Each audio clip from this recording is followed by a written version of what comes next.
प्रिय श्रोता बंधु प्रभु श्रीख्रीष्ट सर्वोन्नत नाम आपको शुभेच्छा।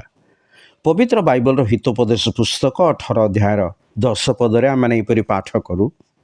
सदाप्रभु नाम दृढ़गढ़, धार्मिक लोक तहिंकी पलाई रक्षा पाए। विलियम शेक्सपियर रचित एक नाटकर नायिका पचारती नामरे कौन रही?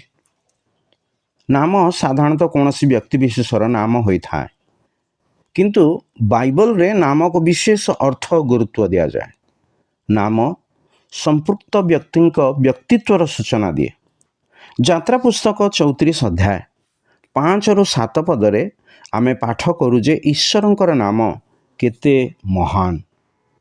तेबे सदाप्रभु मेघरे अवरोहण करी से स्थान रे तांको सहित ठिया होई सदाप्रभु नाम घोषणा कले। आउ सदाप्रभु तांको सम्मुख दे गमन करी यह घोषणा कले, सदाप्रभु परमेश्वर स्नेहशील और कृपामय, क्रोधरे धीर, दया और सत्यतारे परिपूर्ण, सहस्र सहस्र पुरुष पर्यंत दया रक्षाकारी, अपराध और आज्ञा लंघन और पाप क्षमाकारी, तथापि नितांत तहिर दंडदाता, तृतीय और चतुर्थ पुरुष पर्यंत पुत्र पौत्रादि उपरे पितृगणर अपराधर प्रतिफलदाता। एठारे ईश्वरंकर नामर उच्चारण ताहांक संपूर्ण व्यक्तित्व आम सम्मुखरे प्रकाश करे। एई सूची दत्त प्रथम गुण जहाँकि जो मैंने ताहांक ठारे शरण नहीं थांती सेमानक प्रति से स्नेहशील ईश्वर अटंती। मात्र शेष रे स्पष्ट रूपे कहा जाइछि जे से दुष्ट मानक पई कठोर और न्यायवान ईश्वर मध्य अटंती।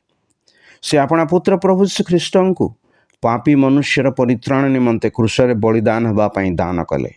तृतीय दिन में से ताहांको मृत्यु उठाइले, जेपरि जे कही से पुत्रंक ठारे विश्वास करी से पाप क्षमा अनंत जीवन प्राप्त हुए।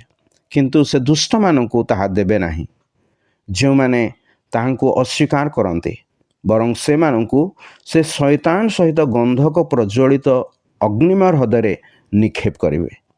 आपण कि सही दृढ़गढ़ रूपी ख्रीष्टंक ठारे शरण नेबे किंबा ताहांको अस्वीकार करी नरक भोगिबे? निर्णय आपणकर। सठिक निर्णय नेबा पाई ईश्वर आपणको सहाय्य करंतु। धन्यवाद।